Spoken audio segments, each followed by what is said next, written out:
खुलुमनायजों लोगोसे फिन खनसेबाव गासैबो मानगोनां मेलेमजिबि रायजो राजा आइ आफा बिदा फंबायमोनखौ फिन खनसेबाव आंनि बे गोदान भिडिअ बर्णना लाग्रोनाय जाबाय। इउपिपिएल पार्टीनि बिटिसि काउन्सिल गभर्नमेन्ट दैदेननायनि समाव फरेस्ट डिपार्टमेन्टनि इएम जानो हानाय मानगोनां रनजित बसुमतारी बिथाङा गावसोरनि बिटिसि काउन्सिल गभर्नमेन्ट दैदेननायनि समाव मा रोखोमनि बाथ्राफोरखौ बुंनानै माबे रोखोमनि पलिटिकेल एंगेलजों बाथ्राफोरखौ फोस्रावनानै जोंनि सिगाङाव फोरमायनानै होबोदोंमोन। बै माखासे बाथ्राफोरखौ जानो हागौ बुहुमनि साफ्रोमबो मानगोनां रायजो राजा आइ आफा बिदा फंबायमोना गोसोआव दङ। दिनै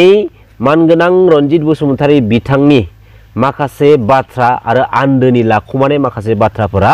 जोंनि सिगाङाव दिनैयो मोनसे फोरमान जाबाय आरो जों दिनैयो फोरमान मोनदों। गुन्दा सोदोबखौ जोङो हाग्रामानिफ्रायसो खोनाबाय थायो,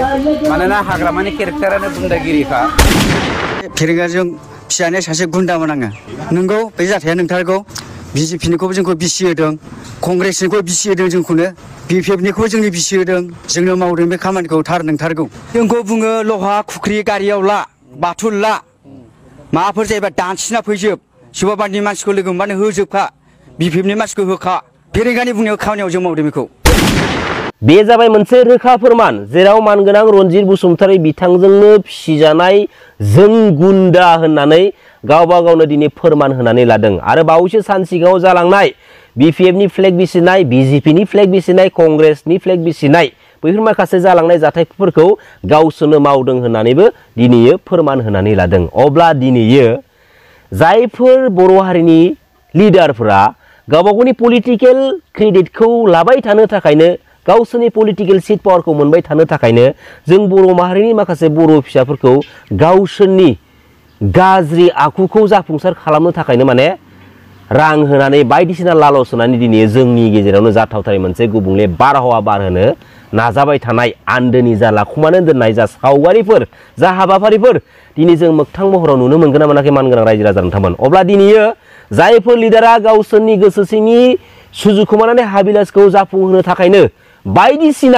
बायदिसिना लामानि गेजेरजोंबाबो माने जाफुंहोनो नाजानाय जा गाज्रि मोनसे थांखि, जा गाज्रि मोनसे सिमां, बैफोरबायदि गाज्रि सिमां, गाज्रि थांखि लाग्रा लिडारफोरखौ जोङो फैबाय थानाय समाव सापर्ट होबावनांगौ ना मानव गेदेर रायजो राजा नोंथांमोन? आरो जों बेफोरबायदि गाज्रि आखुनि, लुबैसुला आखुनि गोसोम गोसोनि लिडार्सफोरखौ जों जुदि सापर्ट होबाय थायोब्ला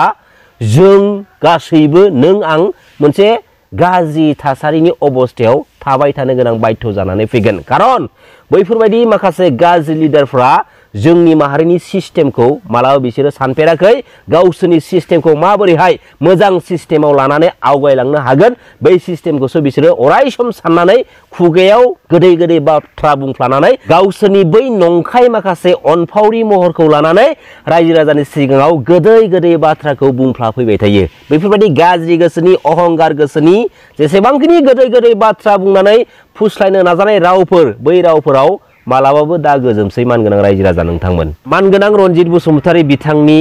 गोबां माखासे पलिटिकेल डायलगफोरनि गेजेराव जाथावथारै माखासे बाथ्राफोरखौ पलिटिकेलि एंगेलजों रिलेटेड खालामनानै बाथ्रा बुङै बुङै फोस्रावबोबाय थानाय माखासे बाथ्राफोरखौ जोङो नुनो मोन्दों आरो खोनानो मोन्दोंमोन। बेनिनि गेजेराव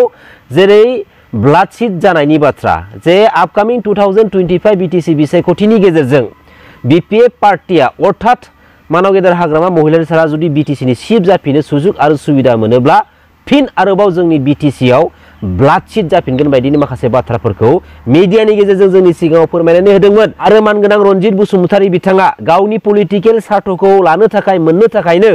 सोरनिबा पार्सनेल प्रपार्टिखौ पलिटिकेलि इस्यु खालामनानै डायलग मारिनानै होनाय आरो सोरनिबा माखासे सापात बागानफोरखौ पलिटिकेलि इस्यु खालामनानै पलिटिकेलि एंगेलनि गेजेरजों इफेक्सन खालामगोन, माबा खालामगोन, बायदि बायदि खालामगोन होननानै पलिटिकेलि इस्यु खालामनानै जोंनि सिगाङाव फोसावनाय माखासे बाथ्राफोरखौबो जों नुनो मोन्दोंमोन। दा दिनै जों मोनसे बाथ्राखौ गोसोआव लाखिनांगोन जे मानगोनां रनजित बसुमतारी बिथाङाबो सासे एनडिपि हानजानि गोख्रों दैदेनगिरि आरो मानगोनां रनजित बसुमतारी बिथाङा जों बर' माहारिनि जेंना जेथोखौ सुस्रांनांगौनि थांखियै, जों बर' माहारिनि माखासे थांखिफोरखौ सुस्रांनांगौनि थांखियै आखायाव आइजें लानानै हाग्रा बंग्रा थाबायबायनानै सेन्ट्रेल गभर्नमेन्ट आरो स्टेट गभर्नमेन्टजों दावहा नांहैबाय थादोंमोन। दा दिनै जों बर' माहारिनि रैखाथि थामोनथानि थाखाय गोलाव सम दावहा नांबोनाय सासे बर' माहारिनि गोख्रों दैदेनगिरिया, अर्थात एनडिपिनि सासे गोख्रों दैदेनगिरिया फैयै फैयै माबा मोनसे समाव पलिटिकेल प्लेटफर्माव सासे लिडारनि महरखौ मोनखांनायनि उनावहाय गावनि पलिटिकेल दैदेननायनि समाव बे पलिटिकेल प्लेटफर्मनि गेजेरजों माखासे बर' फिसाफोरखौ फेसा मेगनजों नायनाय आरो माखासे बर' फिसाफोरखौ माने मोजां मेगनजों नायनानै अनसायनाय बे फारागथि डिफारेन्स खालामनानै पलिटिकेलि इस्यु खालामबोनाय माखासे नुथायफोरखौ मानगोनां रनजित बसुमतारी बिथांमोननि पलिटिकेलि रुलिं खालामबोनाय समाव जोङो नुनो मोनथावनामोन जेराव बयनिख्रुइबो दुखु गोनां बाथ्राया जाहैबाय मानगोनां रनजित बसुमतारी बिथांनि दैदेननाय समावनो अर्थात मानगोनां प्रमद बर' बिथांमोननि बिटिसि काउन्सिल गभर्नमेन्ट दैदेननायनि समावनो चिरां डिस्ट्रिक्टनि सिङाव बर' फिसाफोरनि थानाय हा हुफोरखौनो न' बांफोरखौनो सेफायनानै इभिक्सन खालामनाय नुथायखौ जोङो दिनै नुनो मोन्दोंमोन अब्ला बेफोरबायदि माखासे नुथायफोरा जाय लिडारनि दैदेननायाव जाथावथारनामोन बै माखासे लिडारफोरनि दैदेननायावनो बेफोरबायदि जाथावथारै माखासे नुथायफोरखौ जोङो नुनो मोन्दों थांनाय 2020-27 जानुवारि बिटिआर एग्रिमेन्टनि उनावहाय जोंनि बे बिटिसि काउन्सिल पलिटिकेल सिस्टेमाव लोरबां आखुनि लुबैसुला आखुनि गाज्रि गोसोनि गोसोम गोसोनि माखासे बर' लिडारफोरा सुजुग आरो सुबिदा मोननायनि थाखायनो दिनै जों बर' हारिनि सुथुर एन्टि ट्राइबेल एन्टि बड' हारिनि माखासे लिडार्सफोरा बै माखासे बर' हारिनि गोसोम गोसोनि लुबैसुला आखुनि लिडारफोरखौ इउजलेस खालामनानै दिनै जोंनि बे बर' हारिनि बर' फिसाफोरनि थैनि बेसेनजों मोननाय जा बिटिसि काउन्सिल पलिटिकेल सिस्टेम बेवहाय हाबफैनानै गोसो बायदि बाथ्रा बुंनो हायो बिसोरो जेराव थांनाय 5 बोसोरनिफ्राय ओरैबायदि माखासे जाथावथारै नुथायखौ जोङो नुनो मोन्दोंमोन बे माखासे जाथावथारै नुथायफोरनि गेजेराव स्पेशली जाय सानखालि बड'फानि मुंजों दिल्लीयाव गोदानै लामा मोनसे बेखेवनाय जादोंमोन आरो जाय सानखालि बड'फानि मुंजों दिल्लीयाव गोदानै लामा बेखेवनाय जादोंमोन बै सानखालिनो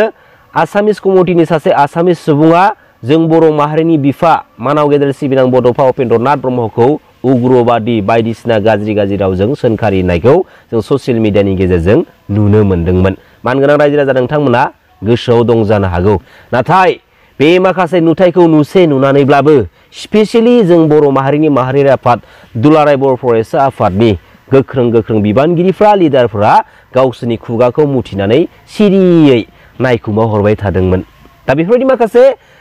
दुखु गोनां सावगारिफोरखौ जों दिनै नायनानै थानो गोनां जानानै फैदोंमोन आरो लोगोसे बुहुमनि साफ्रोमबो बर' माहारिनि बर' फिसाफ्रा नायनानै थानो गोनां बायथ' जानानै फैदोंमोन दिनै बेवहाय मोनसे सोंथि बेरखाङो बर' माहारिनि माहारियारि आफादफोरनि बै बिबानगिरिफ्रा बै गोख्रों लिडारफोरा मानि थाखाय दिनै माहारिनि अलखदनि समाव माहारिनि माखासे गुबुंले जाथावथारै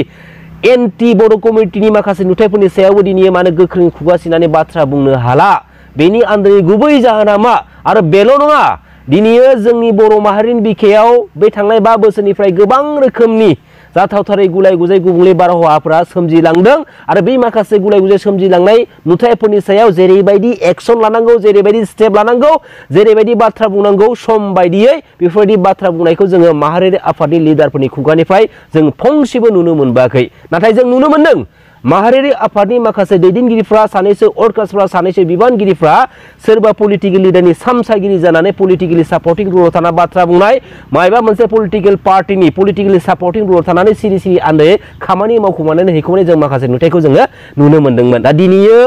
माहारियारि आफाद दुलाराय बर' फरायसा आफादनि मावखुलियानो जा माहारियारि आफाद बर' थुनलाइ आफादनि मावखुलियानो जा बैफोर माखासे माहारियारि आफादनि मावखुलियाव कुनु मोनसे पलिटिकेल पार्टिनि अफिसा बेवहाय जिराय जाथावा